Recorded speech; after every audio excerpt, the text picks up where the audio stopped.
여러분 안녕하십니까. CJB 뉴스 매거진 7 시작합니다. 청남대 내 전두환, 노태우 두 전직 대통령 동상 철거에 대한 충청북도의 입장이 오락가락하고 있습니다.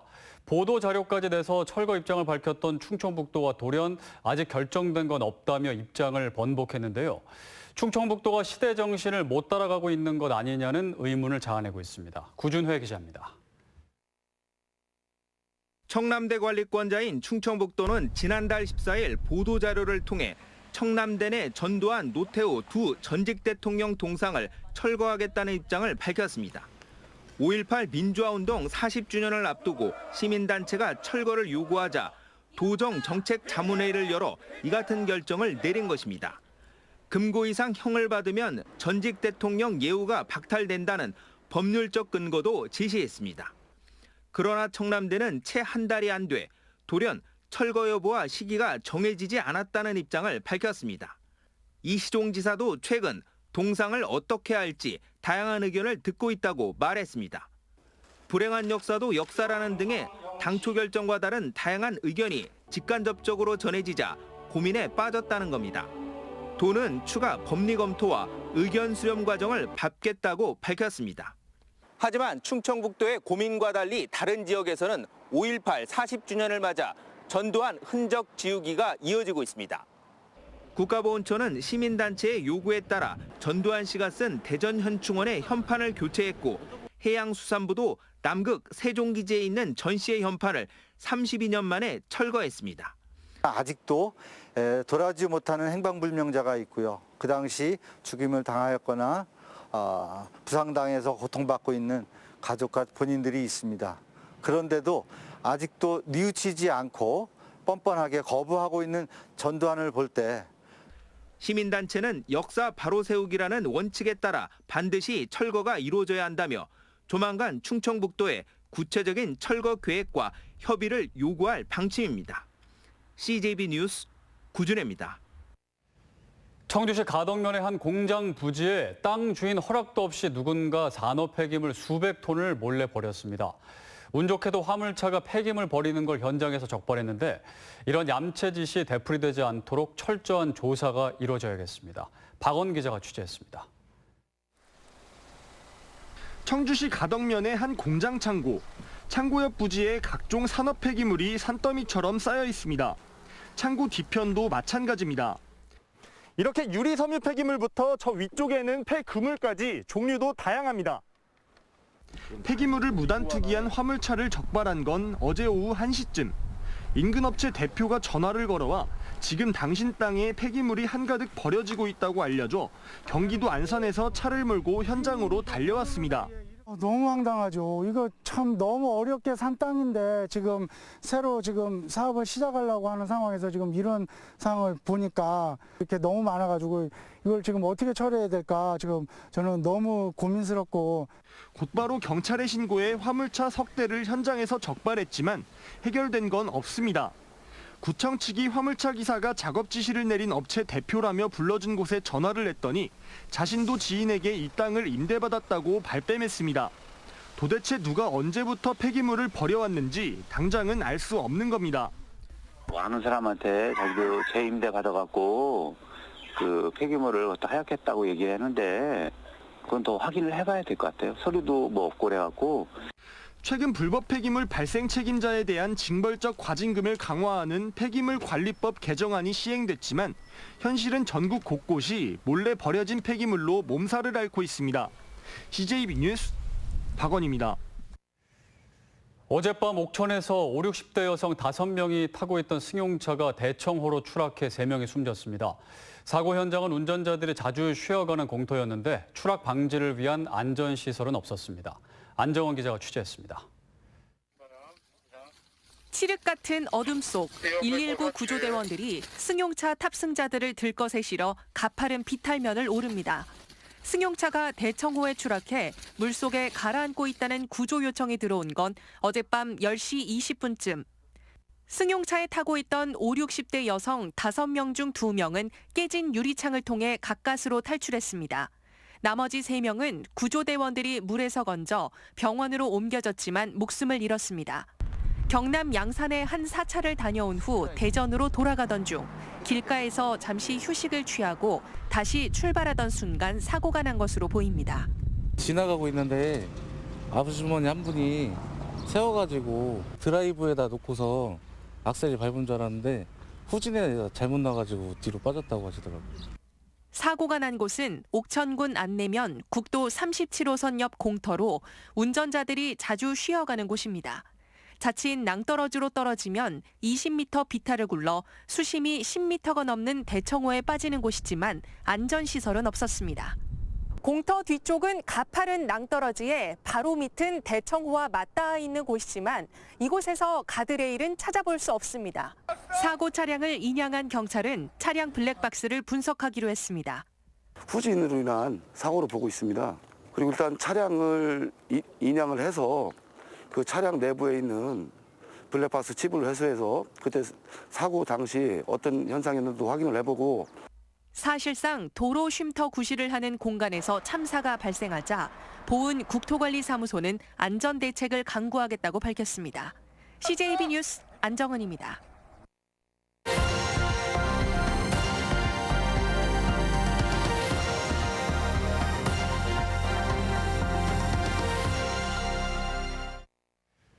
부산 해운대 해수욕장을 시작으로 전국 해수욕장이 순차적으로 개장합니다. 코로나19 확산 방지를 위한 지침도 마련이 됐는데 과연 효과가 있을까요? KNN 강소라 기자가 보도합니다. 지난해 6월 초 이른 더위 속에 부산 해운대 해수욕장에는 하루 3만여 명가량의 피서객이 찾았습니다. 그러나 올해에는 개장 첫날 한산합니다. 모래사장을 수놓던 파라솔은 등장하지 않았습니다. 지난해 6월 파라솔 4천여 개가 들어서 있던 것과 비교하면 지금은 해변이 텅 비어있는 상황인데요. 다음 달 초에 파라솔이 다시 설치될 예정이지만 그 수는 2,400개에 그칠 예정입니다. 해수욕장은 일단 300m만 공식 개장했습니다. 사고를 대비한 안전 요원들은 배치됐습니다. 코로나19 여파 속에 백사장 차양막 거리는 2m 간격을 유지할 예정입니다. 피서객들은 해수욕장 출입구에 방문자 정보를 남기게 됩니다. 피서용품을 임대하는 피서객을 위해서 현금 결제 시 임대 개장 기록 후에 코로나19 감염 예방을 위한 역학조사에 만전을 기할 예정입니다. 정부에서도 해수욕장 이용 대책을 마련했습니다. 기업이나 단체 방문은 자제하고 침 뱉기 자제도 권합니다. 이용객 밀집을 방지하기 위해 한적한 중소형 해수욕장을 이용해 주시길 당부드립니다. 하지만 이 같은 지침들이 철저히 지켜지기는 쉽지 않습니다. 해수욕장의 거리 두기 역시 무의미할 수 있습니다. 파라솔 2m씩 거리를 둬도 이제 물에서 다 같이 놀고 새로운 사람들 이렇게 다 같이 만나니까 사회적 거리 두기가 잘 안 될 것 같아요. 지자체는 7월 1일 전면 개장 전까지 보완책을 마련할 예정입니다. KNN 강소라입니다. 투명 가림막, 코로나 시대가 새롭게 만들어낸 일상을 단적으로 보여주는 대표적인 아이템이 됐는데요. 대전의 한 자치구가 생활 방역도 실천하고 골목 상권도 살리자는 차원에서 계산대마다 투명 가림막 설치를 지원하는 캠페인을 시작했습니다. TJB 조혜원 기자가 취재했습니다. 대전 유성구의 한 카페, 투명 아크릴로 만든 가림막이 계산대에 설치됩니다. 날씨가 더워지면서 마스크 착용이 쉽지 않은 상황에서 기침이나 재채기로부터 손님들을 보호하기 위해서입니다.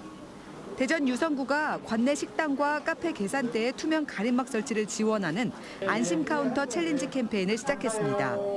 업소당 10만 원의 설치 비용을 지원해 관내 500개 업소에 투명 가림막을 설치해 생활 방역도 실천하고 침체된 골목 상권도 살리자는 취지입니다. 주민들보다 안전하고 안심하면서 업소를 이용할 수 있고 이를 계기로 업소는 조금 더 활성화돼서 지역 경제에 도움이 되는 그런 취지가 있겠습니다. 투명 가림막을 설치하고 싶어도 비용이나 절차 때문에 망설였던 업주들 입장에서도 안심 카운터 만들기 사업은 반가울 수밖에 없습니다. 주문도 많이 받아야 되고 얘기할 거리들이 많았는데 그 앞에서 이제 아무래도 좀 직접적으로 차단이 되다 보니까 손님도 편해하고 저희도 편합니다. 코로나19 확산 방지를 위한 사회적 거리 두기가 강조되면서 대면 접촉을 최소화하기 위한 투명 가림막이 사회 전 분야에서 새로운 일상의 모습으로 자리 잡아가고 있습니다. TJB 조혜원입니다. CJB 뉴스 매거진 7 함께하고 계십니다. 내일 충북의 날씨 알아봅니다. 박재영 캐스터 전해주시죠. 네, 오후부터 비가 내렸다 그쳤다를 반복하고 있습니다. 생각보다 비구름대의 힘이 약해지면서 예상 강수량도 많지 않겠는데요. 내일 새벽까지 충북에서는 5mm 미만의 약한 비가 더 내리겠습니다. 이 비는 내일 새벽쯤 대부분 그치겠고요. 일부 지역에서는 내일 오전까지 빗방울만 떨어지겠는데요. 다만 이번에도 강수량이 워낙 적어서 스치는 정도에만 그치겠습니다.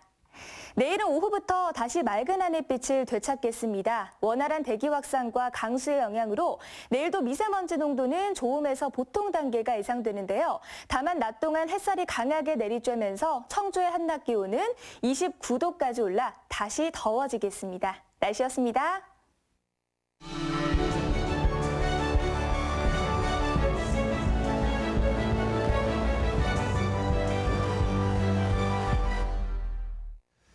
네, 오늘의 이슈와 화제입니다. 코로나19 여파가 사회, 문화, 예술 등 생활 전반에 영향을 미치고 있습니다. 특히 사람들이 많이 몰리는 각종 축제와 행사가 줄줄이 취소되면서 행사 대행 업계는 그야말로 직격탄을 맞고 있는데요. 오늘은 지역에서 30여 년간 이벤트 업체를 운영해온 신백수 사단법인 한국이벤트협회 중앙회장 모시고 코로나19로 이벤트 산업이 맞은 위기와 그리고 어떻게 이겨나가야 할지 극복 방안에 대해 이야기 나눠보겠습니다. 안녕하십니까? 네, 안녕하십니까? 네. 지금 코로나로 모두가 또 힘든 시기이긴 하지만 특히 이제 사람들이 좀 많이 모이는 행사가 이제 거의 지금 열리지 않고 있다 보니까 네. 그 이벤트 업계, 행사 대행 업계가 지금 큰 어려움을 겪고 있는 상황인데요. 현재 좀 정확히 상황이 어떤가요? 예, 맞습니다. 앵커님께 말씀하신 것처럼 최악의 상황을 맞고 있는 것이 사실이기도 합니다. 네. 오늘 이 시간 현재도 보니까 각 지방자치단체에서는 지역에 있는 축제, 물론 상반기에 준비되어 있던 축제를 다 취소가 됐고 네. 하반기, 예를 들면 9월, 10월에 열리게 될 예정됐던 축제들도 취소가 되고 무기한 연기가 된다는 소식을 계속 접하면서 마음이 아주 무척 무겁고 있습니다. 네. 1년 중에 상반기 3월부터 5월이 가장 바쁜 시즌이거든요. 그리고 네. 7, 8월 잠깐 한 달 정도 쉬다가 하반기는 역시 9월부터 12월까지가 바쁜 시즌인데 1년 중에 가장 바쁜 3월시 통째로 다 날리게 된 현실입니다. 그래서 이 행사를 위해서 미리 준비했던 여러 가지 장비라든지 네. 거기에 투자한 예산이라든지 모두 아픔을 겪고 그런 예산이 다 날아가 버리게 되는 그런 현실이라서 2중, 3중고의 고통을 겪고 있는 현실입니다. 네. 네. 그 지금 30여 년간 예. 이제 이 이벤트 쪽에서 이제 일을 하셨는데요. 네. 그 동안에 이런 비슷한 어려움이 또 있었나요? 아니. 아무래도 이제 그 전에 그 이런 바이러스 감염병 같은 메르스라든지 사스라든지 그런 때도 있었습니다. 네. 뭐 국가적 대난이 있었을 텐데 그때보다도 지금의 코로나19 현실이 더 어렵고 힘든 현실입니다. 그래서 네. 상당히 그 지쳐갖고 힘들어하고 있는데요. 저희 이벤트 업계, 다시 말해 행사 대행 업계에 종사하고 있는 전국에 약 5만여 명이 넘는 사람들이 무척 힘들어하고 생계도 어려운 지경에 처해 있는 것이 현실입니다. 네. 그때는 이제 어느 정도 기간이 지나고 또 상황이 이제 끝나는 국면이 있었는데 네네네. 지금은 이게 또 언제까지 이어질지 알 수가 없고 또 그 중앙협회 회장님으로서 또 무게감이 있으시겠어요. 네. 답부터 말씀드리면 네. 답도 없고 기약도 없습니다.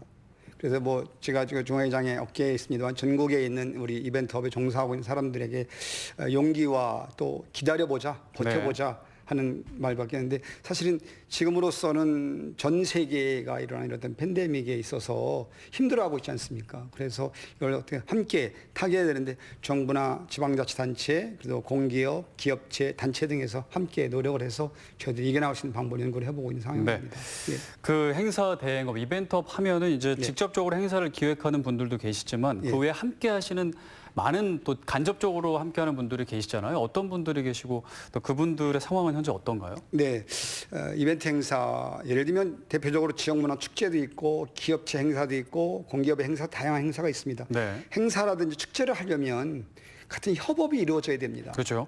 행사를 기획하는 기획자부터 그리고 그 행사의 그 다양한 시설, 시스템 무대 음향, 조명, 영상, 카메라 또 그 외에 관련된 그 식음료, 관광, 숙박 이런 분야에도 다 같이 연관되어 있거든요. 네네. 예를 들면 뭐 프리랜서 MC도 있을 수 있고요. 공연업에 종사하는 공연 전문가들, 또 출연진들, 또 안전요원들, 경비요원들 이런 사람들이 모두 지금 현재는 휴업 상태, 쉬고 있는 상태인 것입니다. 네. 그래서 수많은 연관된 산업들이 바로 행사 대행업계, 이벤트 업계에 종사하고 있는 현실입니다. 상반기에 지금 거의 행사가 전무하다시피 했기 때문에 수익이 지금 전혀 없는 수익 제로입니다. 네. 제로입니다. 그러면 그래서 어떻게 지금 살고 계신가요? 지금 저희들 네. 일부의 우리 이벤트업에 종사하고 있는 직원들은 그렇다고 해서 그 대표들은 직원들에게 어떻게 할 수 있는 방법이 없지 않습니까? 경제적으로 어려우니까 예를 들면 현재 아르바이트를 한다든지 네. 또는 아르바이트를 한다도 예를 들면 일시적 고용을 할 수 있는 곳이 없으니까 뭐 근로 현장에도 가고요. 또는 뭐 택배하는 곳에도 가고 또 일부 사람들은 뭐 대리운전도 하고 뭐 택배업에 상하차도 하고 상당히 이런 곳곳에서의 행사들에 참여하고 있는 것이죠. 그래서 생계를 유지해야 되기 때문에 예를 들면 네. 가정을 이루고 있는 가장이기 때문에 아이들 교육비도 있을 거고요. 생활비도 있을 거 있고요. 다양한 들어가는 비용들을 직접적으로 마련해야 되기 때문에 지금은 이 이벤트업의 행사업의 제로기 때문에 그런 다른 분야에서 업종에서 우리가 할 수 있는 상황입니다. 네. 예. 그러니까 지금 뭐 코로나로 다 힘들지만 사실 행사로 이제 수익을 얻는 거기 때문에 행사가 없으면 수익이 없어지는 그런 상황이라 가장 직접적인 그런 타격을 받고 계신 건데요. 네네네네.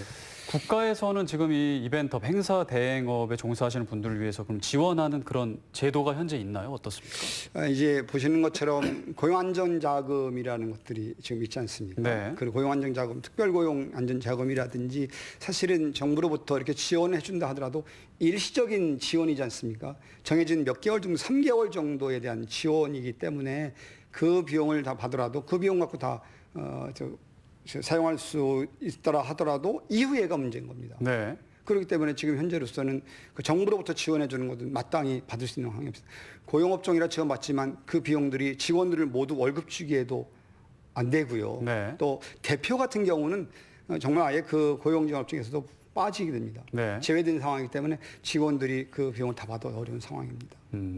그러면은 네. 지금 정부에서는 그 행사 이 업계 쪽에서는 어떤 좀 정부의 어떤 지원이 필요하다 이런 좀 주장하고 계신 게 있으실까요? 사실은 이런 업종 이렇게 우리 바이러스 감염이 코로나19 때문에 같은 이런 감염병으로 나오면 네. 정부로부터 선제적 지원을 받고 싶은 것이 있습니다. 그 정부에서 선제적 지원이라는 것은 예를 들면 우리 행사가 예를 들면 저희가 조달청이나 공모를 통해서 그 우선 협상 대상자로 선정이 돼요. 네. 그런데 우선 협상 대상자로 선정이 되더라도 이런 바이러스가 계속 뭐 확진이 되고 이어가면 그 행사를 연기하거나 또 취소를 합니다. 네. 그러니까 그 협상자로 대상이 됐음에도 불구하고 돈을 받을 수가 없는 거예요. 그래서 계약 대상자에게 우선 선 지급을 해달라. 네. 거기에 들어간 비용에 대한 문제를 지원해달라. 이런 것들이 우선 저희들 당장 필요한 것들은 우선 지원이라도 해줬으면 좋겠다. 다른 말로 말하면 운전 자금이 필요한 겁니다. 네. 저희가 뭐 대출을 받아서도 어려운 문제잖아요. 그래서 중소기업, 소상공인으로 움직이고 있는 저희 업종의 일부 대부분이 많은데요. 그래서 개별적으로 행사를 하기 위해서 네. 장비를 구입하기 위해서 이렇게 대출을 받아서 했단 말입니다. 네. 그런데 이번에 고용지원금이라든지 돈을 대출을 받으려고 신청을 했더니 개별적으로는 그 돈을 상환해야 대출해 준다라고 나온다는 얘기입니다. 네. 그러니까 더 어려운 거죠. 일단은 어떤 행사의 그 대상자로 선정이 됐는데 네네네. 갑자기 이제 코로나든지 어떤 여러 가지 네. 상황에 의해서 갑자기 행사가 취소가 되면 네. 그 취소 통보를 받는 거잖아요. 그렇죠. 그러면 그 행사를 위해서 뭐 미리 준비한다거나 네. 장비를 대출해서 구입했는데 네. 그러면은 갑자기 취소가 되면은 낭패를 보는 거네요. 그렇죠. 그 돈도 받을 수도 없고 네. 좀 막막한 겁니다. 그럼 피해를 보전을 해주는 경우는 없나요? 그런 게 보전이 없으니까 네네. 거기 우선 협상 대상자든지 참여했던 사람들에게 어떤 그동안에 그 지급을 못했던 분들 돈을 좀 지급을 했으면 좋겠다. 협상자 대상자 된 사람만이라도 했으면 좋겠다. 그러니까 준비했던 비용들이 고스란히 다 소멸되는 거예요. 그럼 코로나 이전에 벌써 상반기에 계획했고 벌써 계약이 된 그런 행사들이 많았을 텐데 코로나 때문에 많이 취소됐을 거 아니에요? 그렇죠. 그러니까 그 행사를 위해서 준비했던 여러 가지 시설 비용이라든지 예산 투자 비용이라든지 인력 비용이라든지 이런 것들이 모두 다 날아가게 되는 거죠. 취소하거나 무기한 연기해 버리면 그런 상황이 현재 상황입니다. 그렇군요. 지금 이제 6월인데 사실 이제 말씀하셨지만 그 성수기 비성수기가 있잖아요. 지금 이제 가장 바쁜 시기인데 원래는 이 시기에 어느 정도로 바쁜가요? 정말 그 저희가 지금 상반기 성수기고 1년 내내 바쁜 시절입니다. 저희가 뭐 잠을 못 자는 동안도 무척 바쁠 때이기도 하지만 실제로 성수기 때인데 지금 전면 손을 놓고 있는 거 아닙니까? 이 코로나19라는 그 감염병 때문에 놀고 있어서 우리에게 필요한 것들 어설프이 그 지금 상태가 그렇습니다. 그 직원을 그 유지할 수도 없고 또 퇴사를 시킬 수도 없고 이런 상황이 벌어진 거예요. 그러니까 예를 들면 뭐 무급 휴직이라든지 유급 휴직이라든지 이런 상황을 바꾸는 있지만 그래도 그거 갖고 부족하다. 일시적이기 때문에 그래서 그를 정부로부터도 더 지원해 줄 수 있어야 되는데 그렇지 못한 상황인 것 같습니다. 그 지금 이제 뭐 전체적으로 상황이 계속 조심스럽기도 하고 또 이제 생활 방역으로 전환이 되면서 하지만 이제 학교도 등교도 하고 또 주변에 보면 이제 행사가 또 한두 개씩은 또 생기고 있는 것 같기도 한데 상반기는 그랬는데 하반기는 좀 어떨까요? 좀 어떻게 전망하세요? 예측이 불가능하죠. 지금 상태로 봐서는. 그러니까 그래서 상반기에는 뭐 국가 정부라든지 지방자치단체, 공기업이라든지 일반 기업체들이 모두 취소가 됐습니다만 정보에 의하면 기업체는 올 1년 내내 모두 다 취소가 된 거로 알고 있고 계획도 없다고 그러는데 하반기도 예를 들면 이대로라면 아마 취소가 되지 않을까 생각됩니다. 그러면 정말 우리 이벤트업에 종사하는 행사 대형에 종사하는 사람들은 정말 무너지고 아무것도 할 수 없는 현실이 오게 되는 겁니다. 지금 주변에 보면 정말 말 그대로 줄도산이 되는 겁니다. 부도가 이루어지는 겁니다. 대표들도 회사를 운영하기 위해서 직원들의 급여를 문제라든지 운영하기 위해서 대출도 받고 이런 거 여러 가지 합니다만은 계속 이런 현상이 이루어진다라면 행사가 취소, 무기한 연기 이루어진다라면 방법은 없던 거 아니겠습니까? 코로나 상황이 좀 빨리 종식이 되면 좋겠지만 사실 뭐 어느 누구도 종식을 쉽게 예상할 수가 없기 때문에 좀 앞으로 어떻게 해 나가야 될지 미래를 고민하지 않을 수가 없을 텐데요. 그럼 행사업계, 이벤트 업계들은 좀 앞으로 어떤 고민들을 해 나가야 될까요? 말씀드린 것처럼 앞에 말문이 막히기도 하고요. 우리 이벤트 업계에 종사하는 우리 전국에 있는 이벤트인들은 좀 좋아지겠지, 나아지겠지, 코로나가 종식이 되겠지 이렇게 기대할 뿐이기도 하고요. 앞으로 우리가 이제 그 이벤트 업계나 이 종사하는 이벤트 산업에 종사하는 사람들이 헤쳐나가야 될 방법들을 많이 연구도 하고 고민을 하고 있는데요. 지금으로서는 어떤 특단의 대책이 없습니다. 마지막에. 그래서 정부라든지 또는 지방자치단체 그리고 업계 함께 고민하고 노력해야 될 상황인 것 같습니다. 자, 일단 앞으로 뭐 대비하는 것도 중요하지만 현재의 어려움을 잘 극복해 나가야 될 텐데요. 행사 대행 업계, 이벤트 업계에 앞으로 좀 어떤 지원과 또 시민 여러분들의 관심이 필요한지 좀 한 말씀만 해주시죠. 우리 이벤트인들은 대한민국 국민들을 우울할 때 기분을 넣어줬고 힘을 넣어줬고 용기를 넣어줬고 저희가 흔히 말할 때 이벤트에 있는 종사들은 작은 행사부터 큰 행사, 국가 행사까지도 모두 함께 저희가 역할을 하고 있었습니다. 근데 지금처럼 아주 어려운 여건에 있는 상황에서는 답도 보이지 않고 끝도 보이지 않는 상황이기 때문에 어떻게 헤쳐나가야 될 거라는 것들은 저희가 함께 노력을 하고 있는 상황이기도 하고요. 전국에 있는 그 6개 우리 이벤트 총단체들이 지금 머리를 맞대고 함께 하고 있습니다. 앞으로 향후에 우리나라에서도 이렇게 이벤트업에 종사하는 사람들의 전문가들도 많이 있습니다. 그래서 제도적으로 우리가 장치가 꼭 필요하다고 해서 오래전부터 준비해온 것이 있습니다. 이벤트 산업진흥법, 하지만 발전법인데요. 그래서 이벤트나 이 업계에 종사하는 사람들이 법 제도 안에서 보호를 받을 수 있는 장치를 하루속히 만들어야 되겠다 해서 수년 전부터 준비를 해오고 있습니다. 장기적으로는 저희가 어쨌든 이 업계의 이벤트업, 행사 대형업에 종사하고 있는 이벤트인들이 보호를 받을 수 있도록 법이 우선 제도화돼야 되겠다는 것들이고요. 지금으로서는 대한민국이 정말 우울하고 힘들고 전 세계인들이 코로나19 때문에 힘들어하고 있지만 그래도 용기와 희망을 잃지 않고 함께 국민 모두가 일어나야 되겠다 생각을 하고 있고요. 아마 우리 이번 코로나19가 좀 종식이 되면 우리 한국이벤트협회 각 지회에서 아마 코로나 이겼다 대한민국 힘내자라는 특별 이벤트를 한번 준비를 하고도 있습니다. 그래서 그동안 힘들었던 분야를 함께 국민 모두가 우렁차게 일어나서 해보자 하는 뜻으로 준비를 하고 있는 상황이라서 우리 정부나 국가기관, 지방자치단체에서도 저희 업계의 어려움과 힘듦을 좀 알아주시고 함께 노력하셔서 좋은 방안을 찾아주실 것을 부탁을 좀 드립니다. 네, 이벤트협회 중앙회장으로서 또 어깨가 무거우실 텐데 더 힘내주시고요. 상황이 더 좋아지기를 저도 바라겠습니다. 오늘 감사합니다. 고맙습니다. 네, 신백수 사단법인 한국이벤트협회 중앙회장이었습니다. 네, 이상으로 CJB 뉴스 매거진 7 1부를 마치고 잠시 후 2부로 이어집니다.